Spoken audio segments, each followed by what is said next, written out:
LPG ગેસના ભાવમાં મોટો ઘટાડો કરવામાં આવ્યો છે। નવી દિલ્હીમાં કોમર્શિયલ ગેસની કિંમતમાં 83.5 રૂપિયાનો ઘટાડો કરવામાં આવ્યો છે અને હવે નવી કિંમત 1773 રૂપિયા થઈ ગઈ છે, જેમાં હવે મહિને કોમર્શિયલ ગેસની કિંમત 1856.50 રૂપિયા પ્રતિ સિલિન્ડર હતી।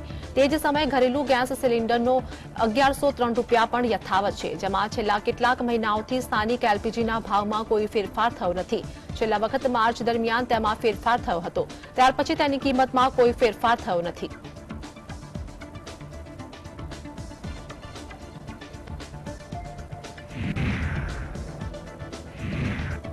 વૈશ્વિક પરિસ્થિતિઓના છતાં ભારતીય અર્થતંત્રે ગયા નાણાકીય વર્ષમાં શાનદાર પ્રદર્શન કર્યું હતું। બુધવારે જારી કરાયેલા સત્તાવાર આંકડા અનુસાર જીડીપી વૃદ્ધિ દર અનુમાન કરતાં વધુ સારો જોવા મળ્યો છે। માર્ચ ક્વાર્ટરમાં ભારતીય અર્થવ્યવસ્થા 6.1% દરે વૃદ્ધિ પામ્યો હતો, જેમાં હવે સમગ્ર નાણાકીય વર્ષ 2022-23 માટે આર્થિક વૃદ્ધિ દર 7.2% હતો। નેશનલ સ્ટેટિસ્ટિકલ ઓફિસે બુધવારે સત્તાવાર જીડીપી વૃદ્ધિ દરમાં આંકડા જાહેર કર્યા હતા। આંકડા મુજબ ભારતીય અર્થતંત્રએ માર્ચ ક્વાર્ટર દરમિયાન શાનદાર પ્રદર્શન કર્યું હતું। અગાઉ ડિસેમ્બર ક્વાર્ટરમાં જીડીપી વૃદ્ધિ દર 4.5% હતો, તો માર્ચ ક્વાર્ટરમાં લગભગ તમામ ક્ષેત્રોમાં સારું પ્રદર્શન કર્યું હતું, જ્યારે કૃષિ ક્ષેત્રે 5.5%ની વૃદ્ધિ નોંધાવી હતી।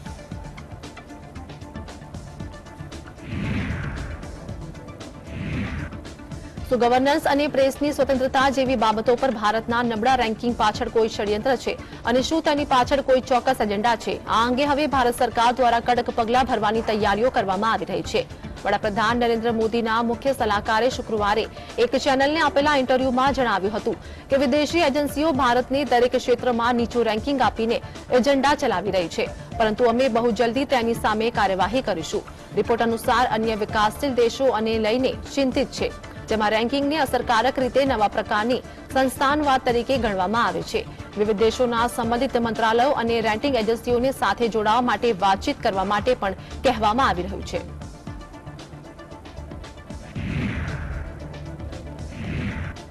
વડાપ્રધાન મોદી બુધવારે રાજસ્થાનના પ્રવાસે હતા। આ દરમિયાન પીએમ મોદીએ કોંગ્રેસ પર પ્રહાર કરતા કહ્યું કે વર્ષ 2014માં તમે ઘણા વર્ષો પછી કેન્દ્રમાં સ્થિર સરકાર બનાવી છે। તમારા દરેક આદેશની ગરિમા ભાજપે રાખી છે, પરંતુ છેલ્લા 5 વર્ષમાં તમે રાજસ્થાનમાં પણ જનાદેશ આપ્યો છે। છેલ્લા 5 વર્ષમાં મંત્રીઓ, ધારાસભ્યો અને મુખ્યમંત્રીઓ એકબીજાની લડાઈમાં વ્યસ્ત છે। જ્યારે લૂંટની વાત આવે છે ત્યારે કોંગ્રેસમાં કોઈની સાથે ભેદભાવ કરતી નથી। કોંગ્રેસ દેશના દરેક નાગરિક, ગરીબો, દલિત, પીડિત, શોષિત, વંચિત, આદિવાસીઓ અને લઘુમતીઓને સન્માન રીતે લૂંટે છે। 50 साल पहले कांग्रेस ने इस देश को गरीबी हटाने की गारंटी दी थी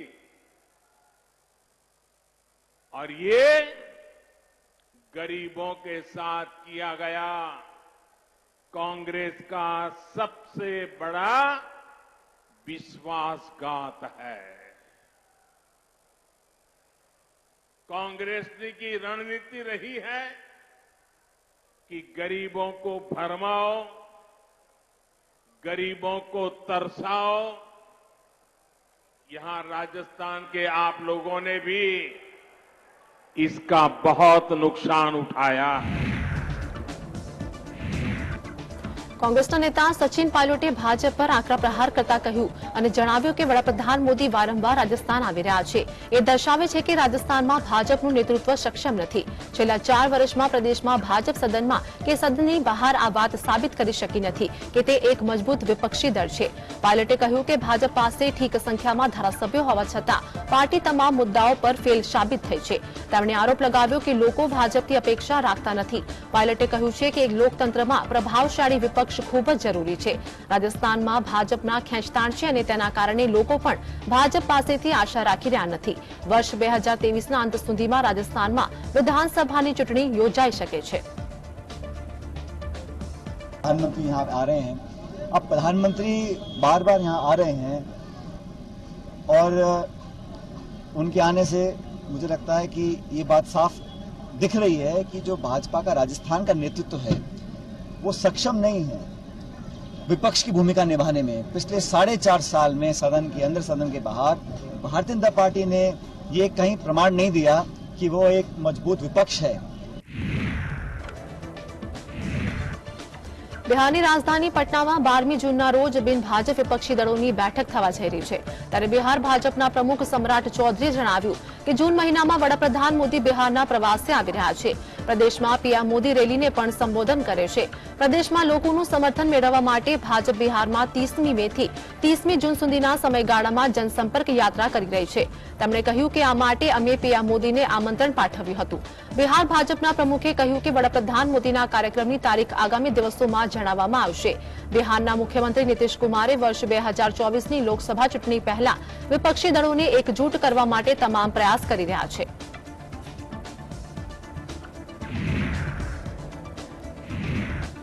કેન્દ્રીય કેબિનેટની બુધવારે મળેલી બેઠકમાં મહત્વનો નિર્ણય લેવામાં આવ્યો છે. આ બેઠકમાં સહકારી ક્ષેત્રમાં અનાજ સંગ્રહ ક્ષમતા વધારવા માટે 1 લાખ કરોડ રૂપિયાની યોજનાને મંજૂરી આપવામાં આવી હતી.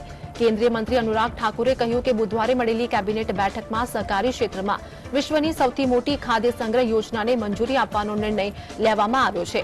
તેમણે કહ્યું કે અત્યાર સુધી કુલ 1,450 લાખ ટન સંગ્રહ ક્ષમતા છે અને હવે સહકારી ક્ષેત્રમાં 700 લાખ ટન સંગ્રહ ક્ષમતા શરૂ કરવામાં આવશે. લગભગ 1 લાખ કરોડ રૂપિયાના ખર્ચ સાથે વિશ્વની સૌથી મોટી ખાદ્ય સંગ્રહ યોજના શરૂ કરીશું, જેમાં ભારત વિશ્વમાં અનાજમાં સૌથી મોટા ઉત્પાદકોમાંનું એક છે. આંતરરાષ્ટ્રીય સ્તરે ચીન, અમેરિકા, બ્રાઝિલ, રશિયા, આર્જેન્ટિના વગેરે જેવા તમામ મુખ્ય ઉત્પાદક દેશો પાસે તેમના વાર્ષિક ઉત્પાદન કરતાં પણ વધુ ક્ષમતા ઉપલબ્ધ છે. अंतर्राष्ट्रीय स्तर पर सभी बड़े उत्पादक चाहे China, USA, Brazil, Argentina, Russia, इन सब के पास अपने उत्पादन से ज्यादा भंडारण की क्षमता है. जितना उत्पादन उससे ज्यादा भंडारण की क्षमता इनके पास है. लेकिन भारत में जितनी पैदावार है उसके मुकाबले केवल 47% की भंडारण की क्षमता है. अब हम सहकारिता के क्षेत्र में विश्व की सबसे बड़ी भंडारण योजना की शुरुआत करने जा रहे हैं. અમેરિકાના સાન ફ્રાન્સિસ્કોમાં જાહેર સંબોધન દરમિયાન કોંગ્રેસના નેતા રાહુલ ગાંધીએ આરોપ લગાવતા કહ્યું છે કે સરકારે ભારત જોડો યાત્રાને અટકાવવા માટે તમામ તાકાતનો ઉપયોગ કર્યો હતો. રાહુલ ગાંધી સાન ફ્રાન્સિસ્કોના 3 દિવસના પ્રવાસે છે અને ત્યાં ભારતીય અમેરિકન સાથે મુલાકાત કરશે. તેમણે આરોપ લગાવ્યો કે ભાજપ લોકોને ધમકાવી રહી છે અને તપાસ એજન્સીઓનો દુરુપયોગ કરે છે, પરંતુ ભારત જોડો યાત્રા પર તેનો કોઈ ખાસ અસર પડ્યો નહીં. લોકોએ ભારત જોડો યાત્રાને સારા પ્રતિસાદ આપ્યો હતો. તેમણે કહ્યું છે કે 7મી સપ્ટેમ્બર 2022ના રોજ તામિલનાડુના કન્યાકુમારીથી ભારત જોડો યાત્રાની શરૂઆત કરવામાં આવી હતી અને લગભગ 3000 કિમી લાંબી પદયાત્રા બાદ શ્રીનગરમાં તેનું સમાપન કરવામાં આવ્યું હતું.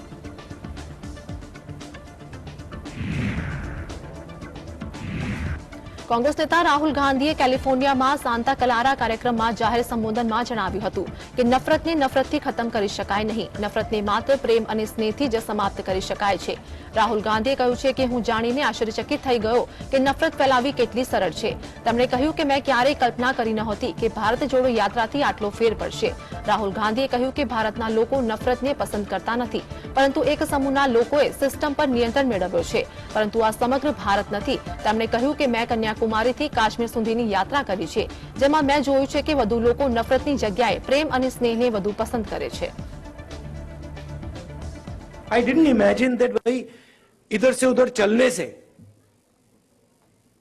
इतना असर पड़ेगा. I didn't imagine it. Right? Indian people, as you yourself have said, they don't believe in this stuff.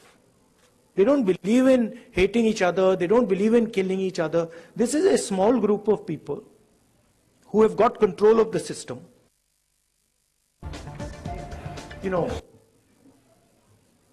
big money, right? But this is not the large mass of Indian people. કોંગ્રેસના નેતા રાહુલ ગાંધી અમેરિકાના San ફ્રાન્સિસ્કોમાં આરોપ લગાવ્યો હતો કે સરકારે ભારત જોડો યાત્રા રોકવા માટે તમામ તાકાતનો ઉપયોગ કર્યો હતો. આ વિશે વાત કરતા બિહાર ભાજપના નેતા સુશીલ મોદીએ જણાવ્યું હતું કે આરોપ પાયાવિહોણા છે. તેમણે કહ્યું કે કોંગ્રેસની આટલી લાંબી યાત્રાને ક્યાંય પણ અટકાવવામાં આવી નથી. સુશીલ મોદીએ કહ્યું કે લોકતંત્રમાં દરેક પાર્ટીને યાત્રા કાઢવાનો અધિકાર છે. તેમણે કહ્યું કે વિદેશમાં જઈને સરકાર પર ખોટા આરોપ લગાવવા શર્મનાક છે. અમારી સરકારે ભારત જોડો યાત્રાને ક્યારેય અટકાવવાનો પ્રયાસ કર્યો નથી. તેમણે કહ્યું કે દેશના મુસ્લિમ મોદી સરકારના શાસનમાં સુરક્ષિત અનુભવે છે. મોદી સરકાર મુસ્લિમોના વિકાસ માટે પણ કામ કરે છે. रोकना चाहेगा. लोकतंत्र में किसी को सभा, मीटिंग, यात्रा करने का अधिकार है, कोई बता दे. इनकी इतनी लंबी यात्रा में कहीं भी रोकने का प्रयास हुआ क्या? अगर हम रोकना चाहते तो रोक सकते, लेकिन क्यों रोकेंगे? क्योंकि हमको लोकतंत्र में भरोसा है। हर एक पॉलिटिकल पार्टी को अपना धरना प्रदर्शन यात्रा करने का अधिकार है, और उसी का परिणाम था कि वो इतनी लंबी यात्रा कर पाए। इसलिए विदेश की धरती पर जाकर सरकार पर झूठा आरोप लगाना ये बहुत ही शर्मनाक है। કોંગ્રેસના નેતા રાહુલ ગાંધી અમેરિકાના પ્રવાસે ગયા છે અને ત્યાં તેમણે જાહેર સંબોધનમાં ભારત વિશે કેટલીક વાત કરી છે। ત્યારે કેન્દ્રીય મંત્રી અનુરાગ ઠાકુરે આરોપ લગાવ્યો છે કે રાહુલ ગાંધી વિદેશમાં યાત્રા ભારતનું અપમાન કરે છે। તેમણે આક્ષેપ કર્યો છે કે રાહુલ ગાંધી વડાપ્રધાન મોદીનું અપમાન કરવા માંગે છે, પરંતુ અંતમાં દેશનું અપમાન કરી બેસે છે। કેન્દ્રીય મંત્રીએ કહ્યું છે કે રાહુલ ગાંધી વિદેશમાં જઈને શું પ્રાપ્ત કરવા માંગે છે। અનુરાગ ઠાકુરે કહ્યું છે કે વડાપ્રધાન મોદીની વિદેશ યાત્રામાં 2 ડઝનથી વધુ રાષ્ટ્રોના વડાપ્રધાન અને રાષ્ટ્રપતિ તેમને મળે છે અને ભારતની પ્રશંસા કરવામાં આવે છે। ઓસ્ટ્રેલિયાના વડાપ્રધાને કહ્યું હતું કે PM Modi is the boss અને કદાચ રાહુલ ગાંધીને આ વાત પચતી નથી। कि हर विदेश यात्रा भारत का अपमान करने में कहीं पीछे नहीं रहती, और इस बार की प्रायोजित ये विदेश यात्रा भी उसी दिशा में है जहां वो अपमान तो प्रधानमंत्री मोदी जी का करना चाहते हैं, लेकिन अंत में देश का अपमान करने से नहीं हटते। पूर्व में भी आप देखें, वो भारत को एक राष्ट्र ही नहीं मानते, वो तो राज्यों का संघ कहते हैं, और भारत के बढ़ते कदमों पर भी प्रश्न चिन्ह खड़ा करते हैं। અમેરિકાની મુલાકાતે ગયેલા કોંગ્રેસ નેતા રાહુલ ગાંધીએ વધુ એક વખત ભાજપ પર નિશાન તક્યું છે। સ્ટેનફર્ડ યુનિવર્સિટીના કાર્યક્રમ દરમિયાન તેમણે સંબોધિત કરતા કહ્યું કે ભાજપે સંસ્થાઓ પર કબજો જમાવ્યો છે। અમે લોકતાંત્રિક રીતે લડી રહ્યા છે, વિપક્ષ સંગત કરી રહ્યો છે। જેમાં વધુમાં કહ્યું છે કે મારા પર સૌથી વધુ માનહાનિના કેસ છે અને મને નહોતું લાગતું કે મારી સંસદ તરીકેની સભ્યપદ પણ જશે।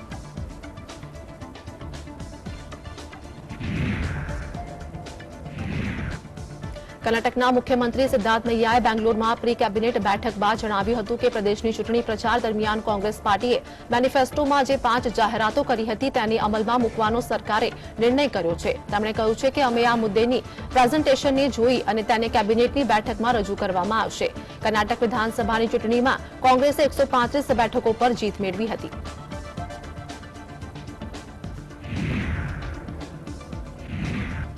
કર્ણાટકના ઉપમુખ્યમંત્રી ડીકે શિવકુમારે પ્રી કેબિનેટ બેઠક બાદ જણાવ્યું હતું કે અમે મેનિફેસ્ટો પ્રમાણે કામ કરીશું। તેમણે કહ્યું છે કે કર્ણાટકમાં નવી શિક્ષણ નીતિ લાગુ કરવામાં આવશે।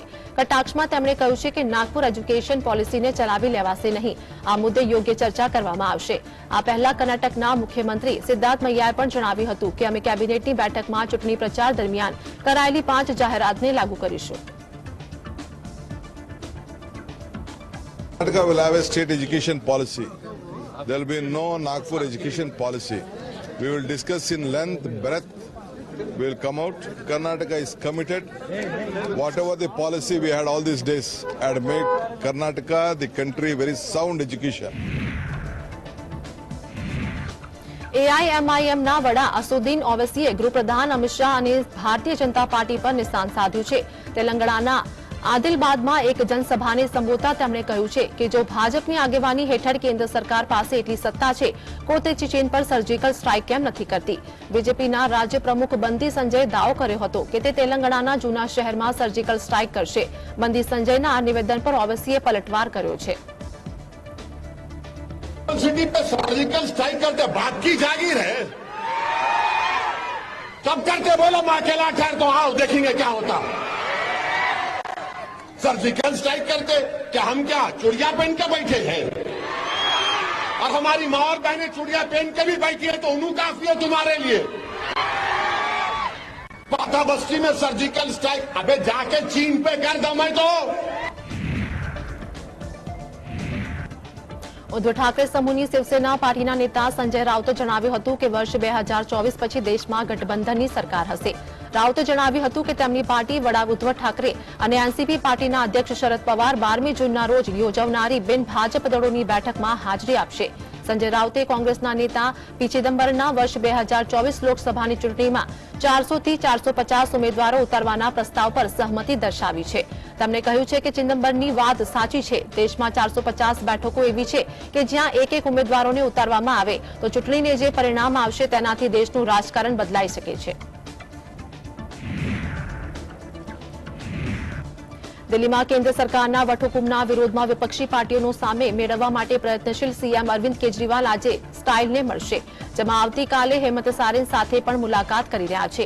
થોડા સમય પહેલા તેઓ પશ્ચિમ બંગાળના સીએમ મમતા બેનર્જી, એનસીપી નેતા શરદ પવાર અને સીપીએમ નેતા સીતારામ યેચુરીને મળ્યા હતા। મંગળવારે કેન્દ્ર સરકારના વટહુકમ પર સીપીઆઈએમના મહાસચિવ સીતારામ યેચુરી સાથે સમર્થન માંગવા ગયેલા અરવિંદ કેજરીવાલે કોંગ્રેસના સમર્થનમાં સવાલ કહ્યું હતું કે જેમ કે મીડિયા પાસેથી માહિતી મળી રહી છે કે કોંગ્રેસ આપ પાર્ટીને સમર્થન નહીં આપે।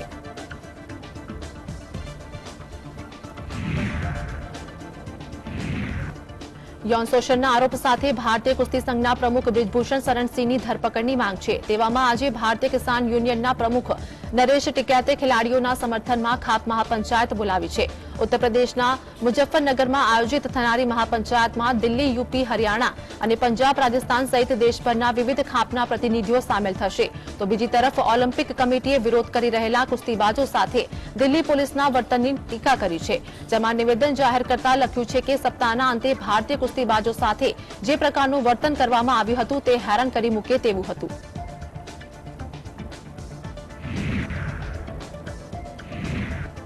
રેસલિંગ ફેડરેશન ઓફ ઇન્ડિયાના પ્રમુખ બ્રિજભૂષણ સિંહે જણાવ્યું છે કે કુસ્તીબાજો દ્વારા લગાવવામાં આવેલા એક પણ આરોપ સાબિત થશે તો હું ફાંસી પર લટકી જઈશ। તેમણે કહ્યું છે કે કુસ્તીબાજો પાસે કોઈ પુરાવા છે તો તેને કોર્ટમાં રજૂ કરવામાં આવે। બ્રિજભૂષણ સિંહે કહ્યું છે કે ગંગામાં મેડલ પધરાવવાથી મને ફાંસી નહીં થાય। જો તમારી પાસે કોઈ પુરાવા છે તો પોલીસને આપો। તેમણે કહ્યું કે આ કોઈ ઇમોશનલ ડ્રામા છે। વિનેશ ફોગાટ, સાક્ષી મલિક સહિત 7 કુસ્તીબાજો દ્વારા બ્રિજભૂષણ સિંહ સામે ફરિયાદ કરવામાં આવી હતી। આ ફરિયાદના આધારે દિલ્હી પોલીસે બ્રિજભૂષણ સિંહ સામે એફઆઈઆર દાખલ કરી હતી। કુસ્તીબાજોએ રેસલિંગ ફેડરેશન ઓફ ઇન્ડિયાના પ્રમુખ સામે યૌન શોષણ જેવા ગંભીર આરોપ लगाव्या હતા। और मैंने उसी दिन कहा, कब हुआ, कहां हुआ, किसके साथ हुआ, और मैंने एक बात ये भी कहा था, अगर एक भी आरोप मेरे ऊपर साबित हो जाएगा तो ब्रिजभूषण सिंह स्वयं फांसी पर लटक जाएंगे, किसी को कहना नहीं। मुझ पर आरोप लगाने वालों, गंगा में मेडल बहाने से ब्रिजभूषण सिंह को फांसी नहीं मिलेगी। अगर तुम्हारे पास कोई सबूत है तो जाकर के पुलिस को दो, न्यायालय को दो। કોલકાતામાં કુસ્તીબાજોના સમર્થનમાં કાઢવામાં આવેલી રેલીમાં પશ્ચિમ બંગાળના મુખ્યમંત્રી મમતા બેનર્જીએ પણ હાજર રહ્યા હતા। શહેરના હાજરા મોડથી રવિન્દ્ર સદન સુધી આ રેલી કાઢવામાં આવી હતી। આ વિશે વાત કરતા મમતા બેનર્જીએ જણાવ્યું હતું કે અમારી એક ટીમ કુસ્તીબાજોને મળવા માટે જશે અને તેમનું સમર્થન કરશે। મમતા બેનર્જીએ કહ્યું છે કે અમે કુસ્તીબાજોના સાથે છીએ અને આ માટે રેલી કાઢી છે। તેમણે કહ્યું છે કે 1 જૂનના રોજ પણ આ રેલીને કોલકાતામાં કાઢવામાં આવશે। કુસ્તીબાજો આપણા દેશનું ગૌરવ છે અને આ લડાઈમાં અમે તેમની સાથે છીએ। વિનેશ ફોગાટ, સાક્ષી મલિક સહિતના કુસ્તીબાજોએ wrestling federation of India Brij Bhushan Singh સામે યૌન શોષણના ગંભીર આરોપ लगाવ્યા હતા।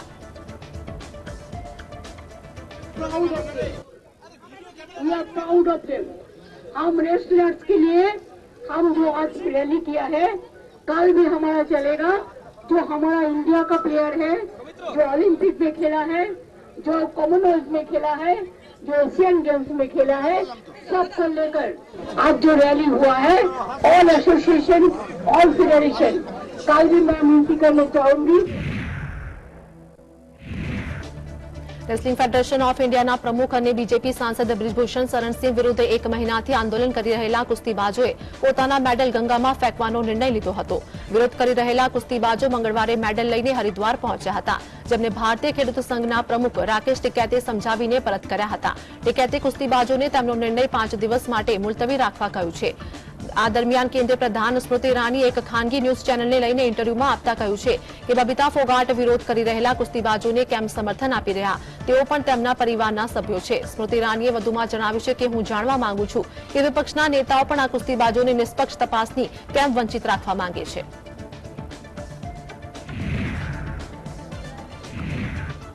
ઉત્તર પ્રદેશની અલ્હાબાદ હાઈકોર્ટે મુસ્લિમ પક્ષ તરફથી દાખલ કરવામાં આવેલી અપીલ અરજીને ફગાવી દીધી છે.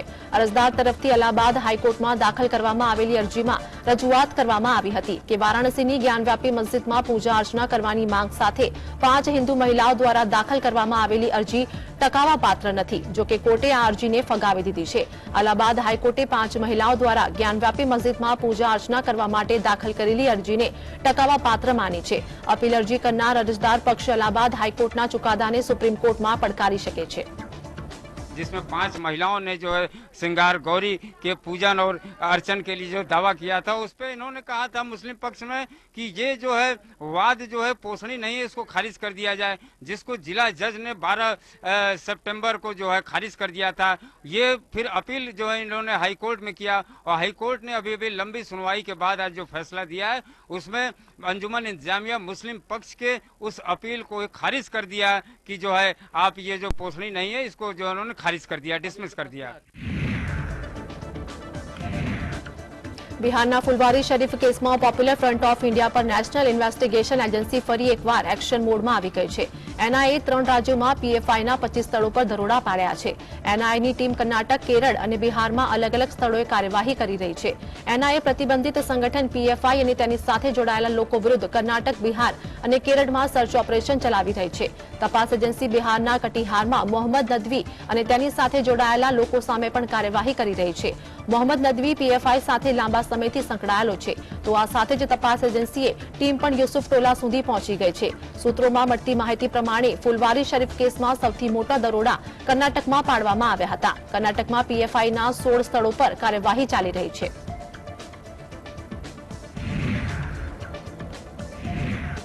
પાડોશી દેશ ચીનની ચવડ ચંડાઈનો ફરી એક વખત બોલતો પુરાવો સામે આવ્યો છે. ભારત ચીનની સરહદ LACની સેટેલાઇટ તસવીર સામે આવી છે, જેમાં ચીનના નાપાક ઇરાદાઓ ઉઘાડા પડ્યા છે અને ખુલાસા થયા છે કે એરફિલ્ડનું વિસ્તરણ કરવામાં આવી રહ્યું છે. આ અહેવાલ મુજબ ચીને હોતાન નગરી, ગુન્સા અને લાહસામાં નવા રનવે ફાઇટર જેટ રાખવા માટે નવા ડિઝાઇન સેન્ટર, મિલિટરી ઓપરેશન ઇમારતોનું મોટા પાયે નિર્માણ કર્યું છે. આ દર્શાવે છે કે ડ્રેગનના શબ્દો અને કાર્યોમાં કેટલો તફાવત છે.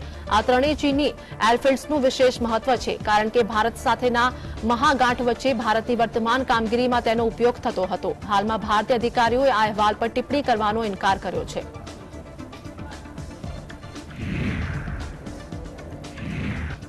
લદ્દાખના ડેમચોક ખાતેના જોરાવર ફોર્ટને ચીન તબાહ કર્યો હોવાનો મીડિયા અહેવાલમાં દાવો કરાયો છે.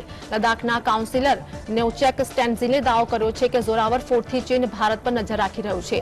લદ્દાખના ડેમચેકમાં આવેલા જોરાવર કિલ્લાને ચીને ધ્વસ્ત કર્યો છે અને તેના સ્થાન પર પોતાનો ઓબ્ઝર્વેશન પોઈન્ટ બનાવી રહ્યું છે. આ વાતનો દાવો લદ્દાખના ચુશુલના કાઉન્સિલર નોચેક સ્ટેજીને કર્યો છે. તેમણે આને લઈને ટ્વીટ પણ કર્યું છે અને જણાવ્યું છે કે જ્યાં લદ્દાખનો ઐતિહાસિક જોરાવર કિલ્લો બનેલો હતો, હવે ત્યાં ચીનનો ઓબ્ઝર્વેશન પોઈન્ટ બની ગયો છે.